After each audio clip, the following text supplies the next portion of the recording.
Communication, marketing, recrutement. Vos besoins ont des solutions vidéo avec Décideur TV, le studio.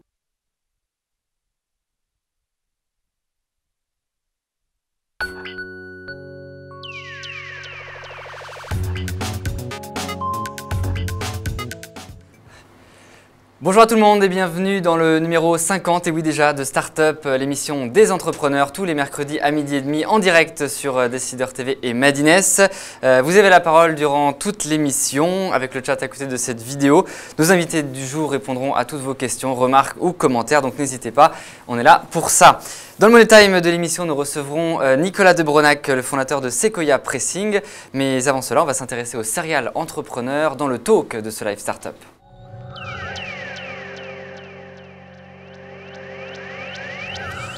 Qu'est-ce qui fait avancer constamment les serial entrepreneurs ou les entrepreneurs en série en bon français? Eh bien, on va leur demander avec Lara Ruiz qui est sur notre plateau. Bonjour Lara. Bonjour. Alors, vous êtes la cofondatrice de Sélectionniste. Alors, on va voir à l'écran votre homepage.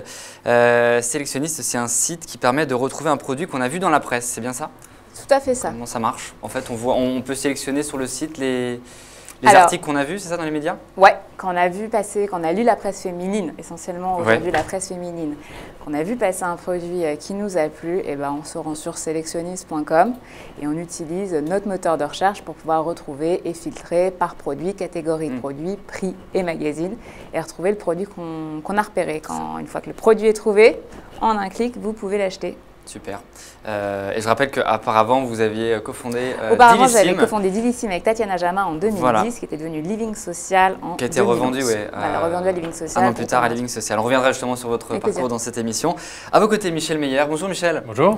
Alors vous êtes un des pionniers de l'Internet français. Alors on reviendra en détail sur vos aventures également parce qu'il y a beaucoup de choses à dire. En résumé, vous étiez à l'origine de Multimania qui a été revendu dans les années 2000 à Lycos. Puis vous avez créé Kewego, que vous avez également revendu. Et jusqu'à décembre dernier, vous étiez le directeur général de Viadeo. Vous ne l'êtes plus, vous êtes parti sur de nouvelles aventures. Vous allez nous raconter ça dans l'émission. Exactement. Alors je vous propose justement de commencer cette émission en prenant vos études de cas respectives, parce que quand on parle de serial entrepreneur, là on a des experts en la matière. Lara, on va commencer avec vous. C'est assez fulgurant ce qui s'est passé avec Dilissim. Vous avez lancé la société en avril 2010. Alors, pour rappeler, c'est un peu le concurrent, c'était Groupon. Donc, on était sur du deal chaque jour à prix cassé. Et presque un an plus tard, vous revendez le site 3 millions d'euros, je crois, à Living Social. Première question, comment est-ce qu'on arrive à avoir de telles métriques en un an? Je crois que c'est 200 000 membres et 1,3 million de chiffre d'affaires. Quel est le secret de la réussite? Je ne sais pas si on peut qualifier ça de réussite. En tout cas, c'était fulgurant. C'est une aventure fulgurante. Il s'est passé beaucoup de choses. En un an, on a levé des fonds, construit une société, et puis on l'a revendue à un groupe américain. On se positionnait en effet sur le marché du daily deal. On avait un focus qui était haut de gamme et les femmes. C'est ce qui avait intéressé Living Social. Après, il y a beaucoup de choses qui sont dites sur les montants de la vente, évidemment.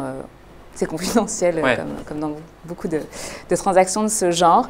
Qu'est-ce qui a fait quels ont été les ingrédients du succès? Difficile d'en citer qu'un, il y en a beaucoup. Je pense mon équipe avec mon associé qui a bien marché. Je pense notre focus sur un pan de ce marché-là.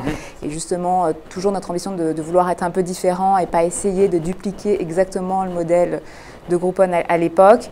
Je pense qu'on a aussi beaucoup travaillé. Je pense qu'il n'y a pas de mystère dans l'entrepreneuriat. Ça passe aussi par un peu de travail et de la chance. La deuxième question, pourquoi avoir revendu aussi vite, au bout d'un an, la société? Parce que le marché se développait, parce qu'on avait d'autres opportunités. À l'époque, lever des fonds, parce qu'on a pensé aux équipes qui nous ont accompagnés depuis le départ. On s'est dit vers où elles voulaient aller. Nos équipes étaient super enchantées à l'idée de rejoindre un plus gros groupe. Ça leur assurait aussi un salaire. L'inconvénient de la start-up, c'est qu'il faut aimer ne pas savoir de quoi demain sera fait. Pour nous personnellement, en tant qu'entrepreneuse, alors évidemment, il y a une dimension financière qui est non négligeable, mais très sincèrement, le deal allait bien au-delà pour nous et c'était surtout l'expérience qu'on allait en retirer. On était jeunes, c'est notre première société, elle avait 1 an. On savait qu'en rejoignant un groupe américain, on allait apprendre énormément de choses. Alors justement, l'aventure Living Social, on peut en dire un mot, c'est beaucoup d'argent investi, un gros recrutement pour s'implanter en France. Mais bon, ça n'a pas trop marché. Je crois que ça ne marche plus trop, là. Il n'y a plus de… Qu'est-ce qui se passe là? J'en suis partie, donc je n'ai pas forcément d'infos d'insight particulier à raconter. J'en suis partie avant qui décide de... Je ne sais pas très bien. La direction a priori, après le site ne marche plus en France. Enfin, c'est assez... A priori, apparemment, il ne marche plus en France. Apparemment, il se serait transformé peut-être en autre chose. Je ne sais pas. Je n'ai pas suivi. Je suis partie vers un... Vous, justement, comment ça s'est passé sur la fin? C'était un peu plus tendu, non? Non, moi, je suis partie. J'avais un contrat de 2 ans. J'en suis partie au moment où mon contrat se terminait. D'accord. Et donc, l'aventure sélectionniste juste après, voilà, c'était l'envie de rebondir tout de suite? Le choix, qu'est-ce que je pouvais faire? Être femme au foyer, essayer de devenir salariée, ce n'est pas forcément ni l'un ni l'autre mes ambitions de carrière. Et donc, naturellement, je n'ai pas eu le choix. Il fallait que je replonge. J'ai aussi une vie à mener, une carrière. Et donc, je ne comptais pas m'arrêter là. D'accord. On va justement voir un peu la suite avec vous. Michel, alors on parlait de Living Social, qui est une boîte américaine.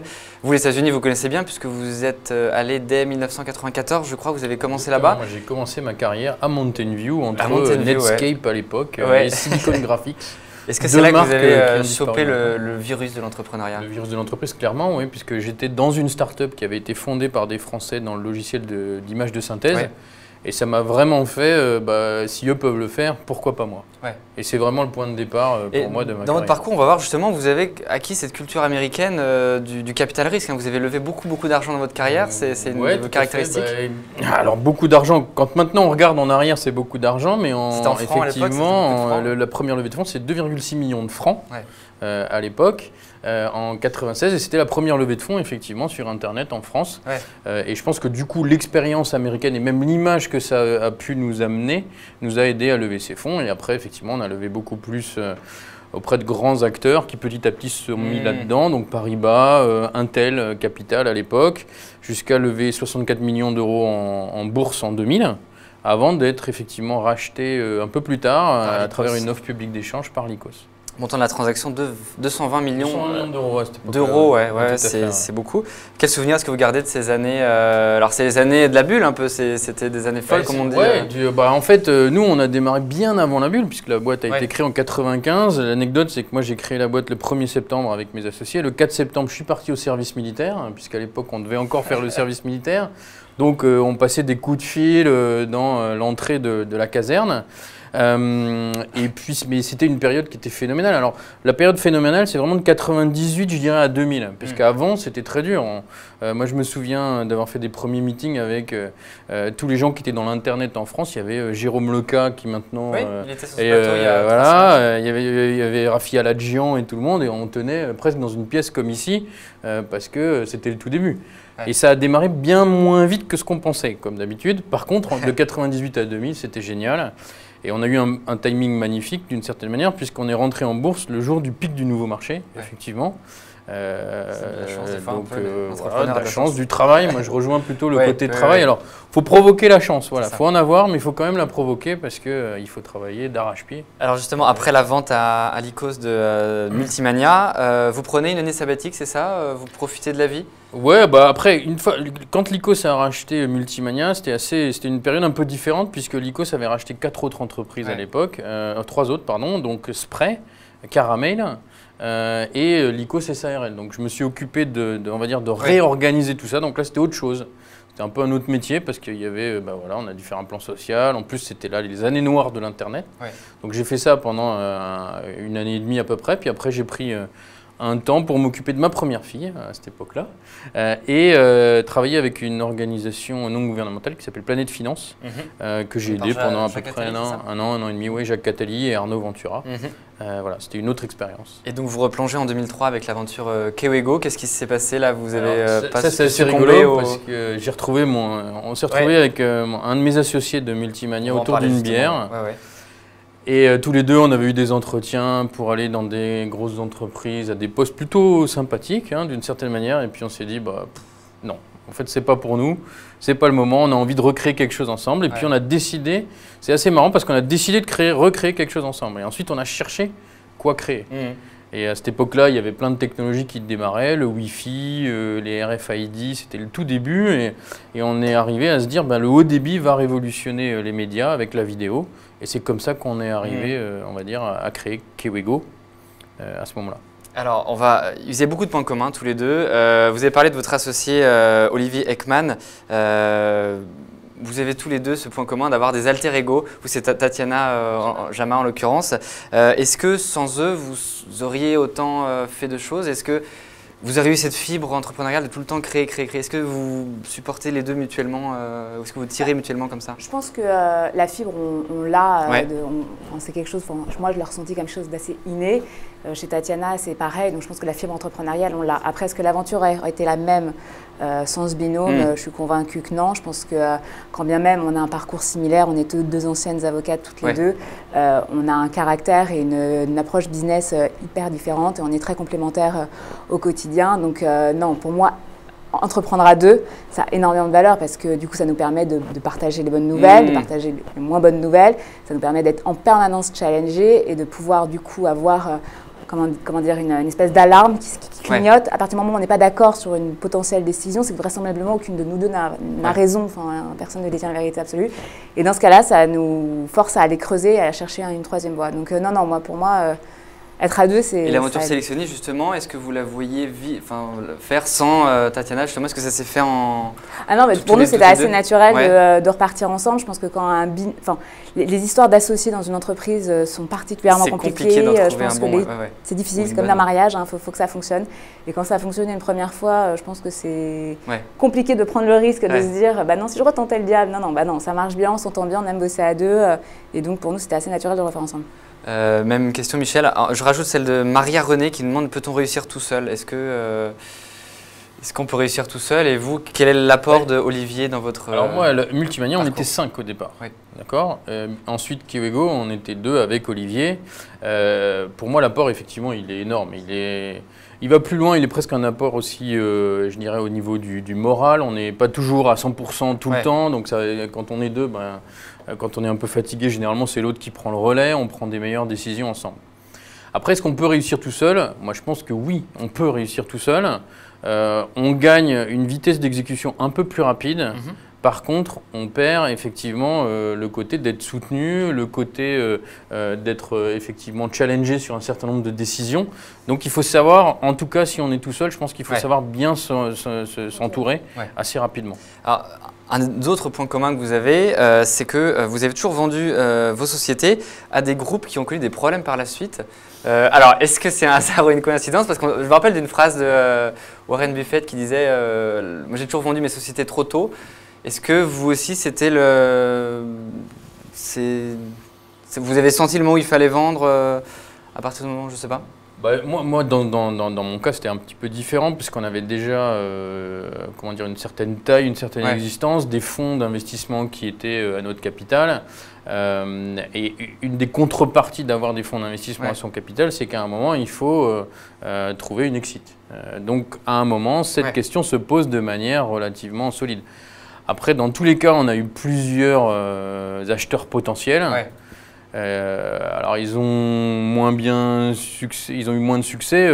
La dernière société existe toujours. Le groupe a changé de nom simplement. Ils ont modifié un certain nombre de choses.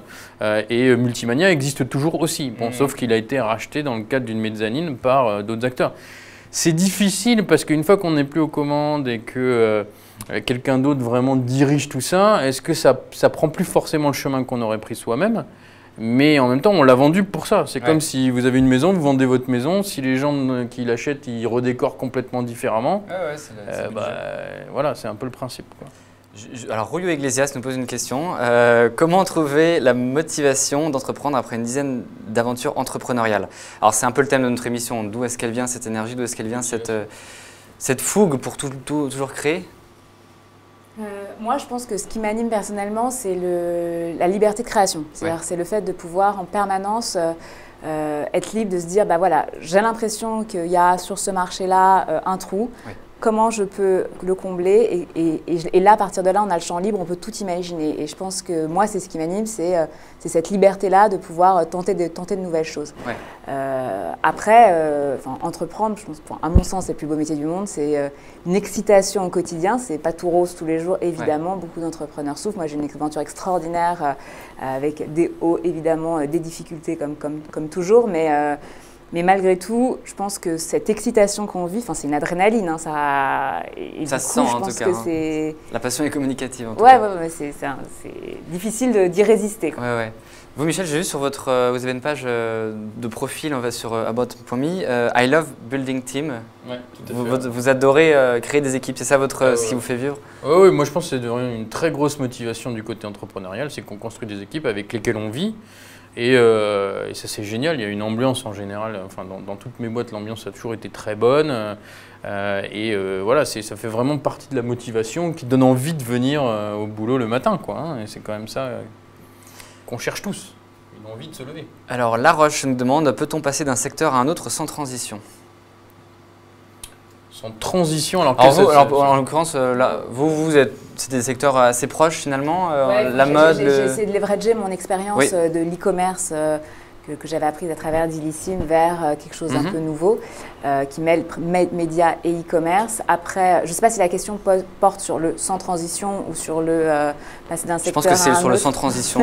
Allez, on va postuler ça. Je pense que c'est toujours mieux d'avoir une transition à un moment donné parce qu'il faut aussi souffler, parce qu'être entrepreneur, ça consomme énormément d'énergie et quand on réentreprend, il faut y aller avec… Vous êtes pris une petite pause entre les deux aventures? Il y a eu l'été. Ouais. Michel, même question. Moi, j'ai pris un peu plus d'un an de pause. Ouais. Nécessaire. Et si on peut le faire et qu'on y trouve de l'intérêt, pourquoi pas. Après, alors, une autre question de Amine. Peut-on réussir la gestion de 2 ou 3 entreprises en même temps? Alors là, c'est les serial entrepreneurs qui en font plein en même temps.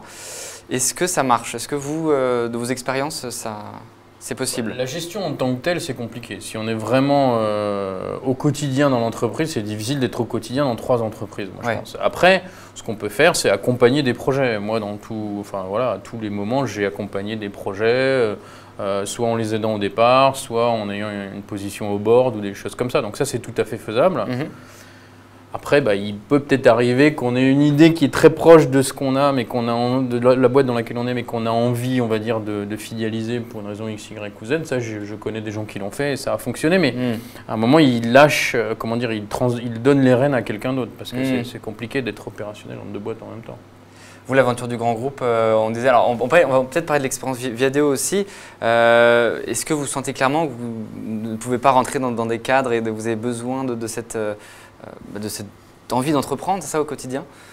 Est-ce que je ne peux pas du tout rentrer, me mouler dans le cadre? Je ne saurais pas répondre par oui ou par non. Ce qui est sûr, c'est que je pense que ce que j'apporte en qualité en tant qu'entrepreneur à ma société sont des qualités qu'on ne demande pas forcément, on ne recherche pas forcément chez un cadre, à qui on demande plus d'exécuter des décisions.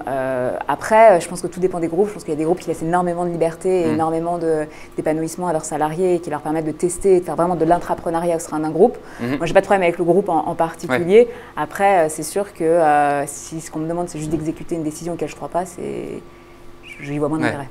Vous, Michel, les années Viadeo, vous n'étiez plus… Ça doit faire bizarre de ne plus être au… Enfin, vous étiez comme directeur général, donc est-ce que c'est la même chose? J'ai passé un très bon moment chez Viadeo. J'ai pu faire énormément de choses, reconstruire une équipe, travailler avec l'équipe, donc ça a été plutôt très très enrichissant. Donc voilà, je pense qu'effectivement le sujet est plus à… Un entrepreneur, il a besoin de liberté, il a besoin de pouvoir s'exprimer, pouvoir faire des choses. Et je pense que quand on se fait racheter, dans beaucoup de cas, l'acheteur, il va quelque part amener sa stratégie, sa vision derrière. Et du coup, c'est difficile d'être en adéquation. Après, il y a certains groupes qui ont des cultures différentes où quand ils rachètent une entreprise, au contraire, ils la laissent plutôt indépendante pendant 1 ou 2 ans. Là, ça marche plutôt bien aussi. Mike Brandt, donc on a une pléiade de stars sur le chat aujourd'hui. Faut-il avoir une expérience d'un grand groupe, un emploi pendant quelques années pour réussir? Alors est-ce que vous avez travaillé vous avant? Vous n'avez pas d'expérience, vous avez tout de suite créé votre entreprise, tous les deux. J'étais avocate un petit peu, mais non, j'avais décidé de créer toute mon entreprise, donc je suis mal placée pour répondre à la… Moi, je pense qu'une expérience en start-up est top. Mais en grand groupe, je sais pas. Nicolas, faut-il être forcément jeune pour entreprendre d'une telle façon? C'est plus facile, je pense, quand on est jeune, de faire le pas. C'est ce qu'on disait avant de préparer cette émission. Vous disiez que maintenant, vous entreprenez, mais c'est vous gagnez du temps par rapport à quand vous étiez jeune, c'est ça? Oui, alors c'est un sujet un petit peu différent, mais quand on entreprend, il y a un moment où on saute de la falaise, quoi. On se dit, bon bah voilà, maintenant c'est moi qui vais faire que je vais avoir de quoi manger chaque jour. Donc ça, je pense que c'est quand même plus facile quand on est jeune parce qu'on a moins de fil aux pattes. On n'a peut-être pas d'emprunt pour sa maison, on n'a pas forcément d'enfants. Il y a plein de choses qui font qu'on peut plus facilement investir. Donc ça, moi je pense que c'est important. Après, quand on est plus vieux et qu'on réentreprend, c'est pas tellement qu'on a plus de bonnes idées, mais plutôt qu'on fait moins de conneries. Parce qu'effectivement, on en a déjà fait, donc on gagne du temps parce qu'il y a des choses où on aurait passé peut-être une semaine, 1 mois, 3 mois à se dire il faut que je rencontre tel mec, et puis en fait, soit on a plus de facilité à le rencontrer plus vite, soit on se dit non, en fait ça sert à rien. Je me reconcentre sur mon business. Alors, il y a un internaute qui nous dit que sélectionniste, c'est un très bon concept, il adore, très bien. Justement, on parlait des erreurs qu'on ne refait pas quand on crée une deuxième boîte. Est-ce que c'est plus facile de créer une deuxième boîte, surtout après un premier succès? Ouais, je pense que, oui et non, à nouveau c'est difficile de trancher, mais oui c'est plus facile parce qu'en effet c'est un super accélérateur, on a un réseau qui a été multiplié, on va direct s'adresser aux bonnes personnes, on gagne beaucoup de temps sur plein de décisions. Après je pense qu'on est devenu beaucoup plus, en tout cas pour ma part c'est comme ça que je le ressens, je suis devenue beaucoup plus exigeante que je ne l'étais au démarrage, donc du coup je peux être plus pointilleuse sur certaines choses et donc passer peut-être plus de temps que j'en aurais passé sur la première expérience. Je pense que la vraie difficulté entre la première expérience et la seconde, c'est que dans la première, il y a beaucoup de naïveté, on ne sait pas à quoi s'attendre et on y va comme ça. Quand on remonte une deuxième société, on est un peu moins naïf et donc on le sait que la route risque d'être un peu plus compliquée. Il faut quand même y aller et se dire non, j'y vais quand même. Moi, c'est pour ça que j'ai choisi de entreprendre sur un thème que je ne connais pas, je connais un peu l'e-commerce, je connais un peu les médias, mais quelque chose de nouveau. Je n'ai pas cherché à refaire exactement quelque chose que j'avais fait auparavant, justement pour essayer de retrouver cette naïveté qui, je pense, fait du bien à l'entrepreneur. Je pense qu'il a besoin de tenter. Et pour tenter, faut se jeter du haut d'une falaise. Et si on sait que l'atterrissage peut être difficile, on n'y va pas. Donc il faut y croire et il faut… On a l'impression qu'il y a de l'adrénaline là-dedans. Enfin, c'est vraiment ce qui vous fait… c'est votre moteur, c'est ça, Michel? Ça fait partie du jeu. L'adrénaline fait partie de tout ça. L'adrénaline, l'envie, la découverte, je pense aussi. Ce côté découvrir des choses qu'on ne connaissait pas, c'est génial. Edith Piaf, dis donc, sélectionniste va-t-il s'étendre à toute la presse? Je l'espère. Oui. Là, c'est vrai que vous êtes plutôt positionné sur on a commencé sur un domaine qu'on connaît bien Ouais. parce qu'on a eu de bonnes relations avec pas mal de médias de cet univers-là qu'on a fréquenté dans notre passé. Donc aujourd'hui, on s'est focus sur la presse féminine, parce qu'on est notre propre cible et notre propre client. Donc c'est d'autant plus facile de créer un produit qui va plaire. Après, on a très envie d'aller plus loin sur la presse spécialisée, sur la presse internationale, sur la presse masculine, mais on aimerait aussi aller plus loin sur une presse qui n'est pas forcément une presse magazine ou papier, qui serait peut-être une presse télé. Voilà, ce qu'on essaie de construire, c'est un pont entre les médias et le digital, en passant par cette brique e-commerce que celle qu'on connaît. Très bien. Il y a beaucoup de commentaires élogieux d'ailleurs à ce sujet sur le site. Michel, on va finir aussi cette émission par parler de votre nouveau projet. Alors c'est pas encore tout à fait, je ne sais pas si vous avez finalisé le tout, New Tech World, c'est ça? New Tech World, la société est créée à San Francisco, donc effectivement… Alors qu'est-ce que c'est pour aider les jeunes startups françaises à s'implanter aux États-Unis? Soit les startups qui sont créées en Europe et qui ont, à mon avis, vont avoir une pression grandissante pour devenir globales plus vite. Parce qu'effectivement, avec le cloud, avec le mobile, on voit très bien qu'il est important d'avoir une couverture mondiale pour avoir des volumes d'utilisateurs qui sont significatifs, soit des sociétés qui sont créées aux États-Unis par des Européens, effectivement. Et l'idée est plutôt de les accompagner pour gagner du temps et aller plus vite. Alors il y a Fabien qui nous demande les objets connectés, est-ce que c'est un nouveau secteur porteur? Quelle est votre vision là-dessus? Ouais. Je pense que là, c'est ma vision ou celle qui est partagée, on va dire, par un petit peu tout le monde, c'est qu'effectivement il y a énormément de choses qui sont en train de se passer, il y a beaucoup de business à faire. La difficulté, je pense, c'est que les niveaux d'investissement sont significativement plus élevés que dans des business purs digitaux, notamment sur tous les aspects fabrication, les aspects réglementaires. Puisque quand on veut faire des produits connectés qui fonctionnent dans tous les pays, il y a quand même un certain nombre d'autorisations. Donc je pense que l'accès au capital va être beaucoup plus important pour cette génération de produits, en tout cas ceux qui les fabriquent. Après, il y a peut-être des services à faire au-dessus qui réclameront peut-être un petit peu moins d'investissements initiaux. Très bien, merci beaucoup. On aurait pu continuer la discussion pendant des heures. On va peut-être s'arrêter maintenant pour passer au Money Time de cette émission.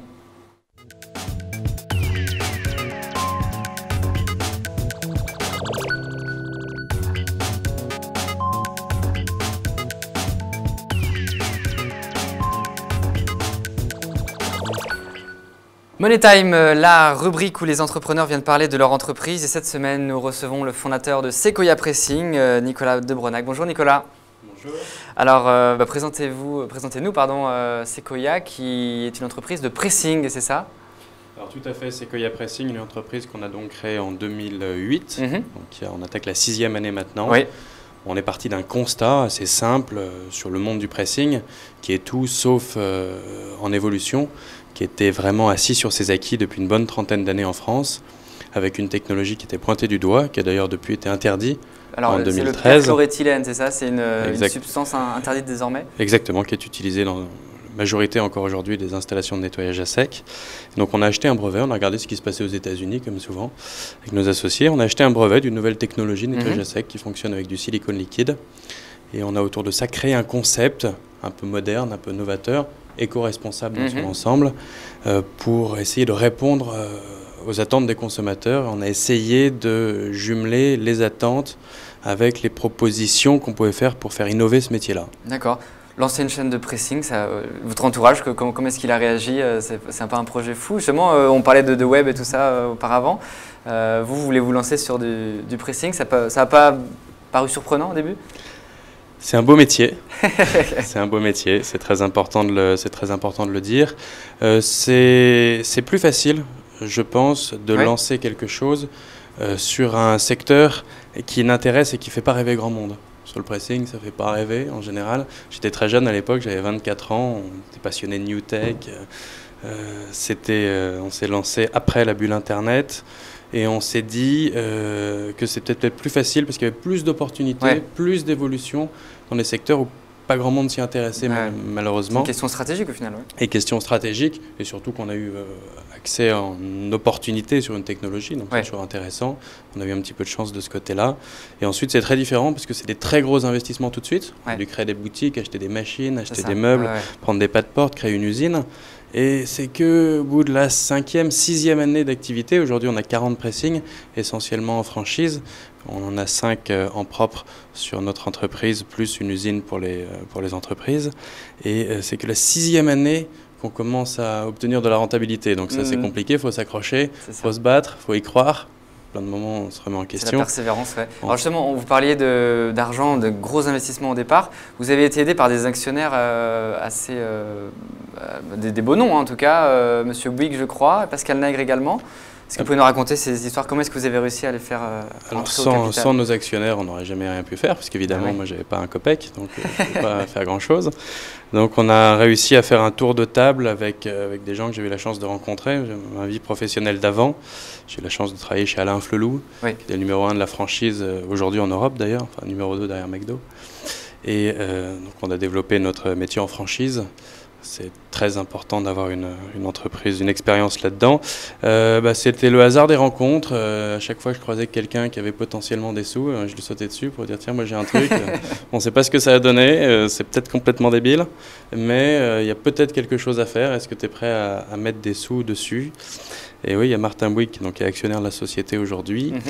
Et on a un petit fonds d'investissement qui est rentré l'année dernière. D'accord. Un fonds d'investissement de la Nef, un fonds éco-responsable et durable, qui s'appelle Nef Capital Éthique, qui est rentré chez nous l'année dernière. Donc, Lara, Michel, qu'est-ce que vous pensez de ce concept, de cette entreprise qui a déjà maintenant 6 ans donc, Je trouve admiratif de la persévérance et de ce qu'il faut pour mener à bien. C'est vachement dur. Je ne connais pas très bien le monde du retail et tout ce que ça implique, mais je sais que c'est un métier très difficile. Je suis très admirative. Après 5 ans et les premiers chiffres de rentabilité, c'est génial. Donc là, maintenant, déjà, ça change un petit peu quand même les perspectives. C'est un autre enjeu, mais c'est génial, bravo. Qu'est-ce qu'on peut faire justement pour vous? Est-ce que vous êtes à la recherche de financement, de personnes pour se lancer en franchise, pour vous épauler, l'international? Quelles sont vos pistes de réflexion actuellement? Alors aujourd'hui, on a eu la chance de signer des contrats avec des entreprises du CAC 40, ce qui pour une petite boîte est toujours évidemment très positive. On a gagné l'appel d'offres du groupe Air France pour le nettoyage des uniformes et l'appel d'offres du groupe Kering, donc pour leur marque de luxe, on nettoie les uniformes des vendeurs et des vendeuses dans leur boutique. Donc ça, c'est très sympathique. On les remercie de nous avoir fait confiance et on cherche surtout d'autres entreprises qui auraient des besoins en nettoyage sur l'intégralité d'ailleurs du paysage français, parce qu'on est présent de Lille à Nice et de Strasbourg à Vannes. On a la chance de commencer à couvrir un petit peu le territoire national. Et on est évidemment en recherche de partenaires franchisés, donc des hommes et des femmes qui souhaiteraient aussi monter leur propre entreprise. C'est vraiment de l'entrepreneuriat à 100%. La franchise, c'est un petit peu plus sécurisant que d'entreprendre tout seul, parce qu'on duplique un modèle qui fonctionne à peu près. Donc s'il y a des gens qui nous regardent, qui seraient intéressés par créer leur propre entreprise. Dans ce domaine-là, il y a des opportunités aujourd'hui. Voilà, ça répond à une question qu'on nous posait. Est-ce que vous recrutez? Oui, en franchise en l'occurrence. Merci à vous, Nicolas, d'avoir parlé de Sequoia Pressing qu'on retrouve, vous allez sur le site, vous voyez, dans toute la France. On peut retrouver des franchises et des pressings écolos. Merci à vous, Lara. Merci, Michel, d'avoir participé à cette émission qui sera rediffusée dès cet après-midi sur Madines, le site de la PCE, et latribune.fr. Je vous donne rendez-vous la semaine prochaine avec une émission un peu spéciale puisqu'on reçoit un entrepreneur, Gilles Babinet, mais on reçoit également un écrivain, Alexandre Jardin. On va voir ce que ça va donner. Merci à vous de nous avoir suivis en tout cas et à mercredi prochain.